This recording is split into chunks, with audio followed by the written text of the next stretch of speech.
this up. Again, one of the last two shows here.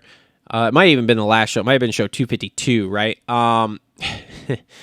So Factory Connection is trying to stage a comeback here. From what I understand behind the scenes here, and I've talked to some sources, so this is definitely a thing now, and it's been put out on a couple other podcasts, is Ziggy has been talking to Dylan Ferrandis, which is why we haven't got an announcement yet as to where Dylan's riding, because I don't think Dylan has signed a deal with HEP Suzuki like we all think he's doing. From what I understand, Ziggy's trying to put a team together very bootstrap, much like they did with Laraco back in the day when they started the original Factory Connection team that then formed into Geico Honda.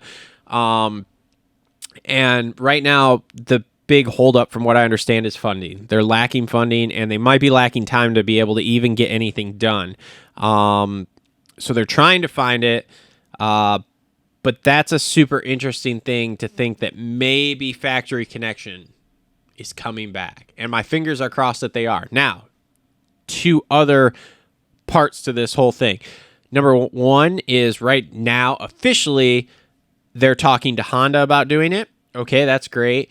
But then I've heard that there are talks going on about possibly being a Ducati team when Ducati comes over here, which we'll get to a little deeper here in a second.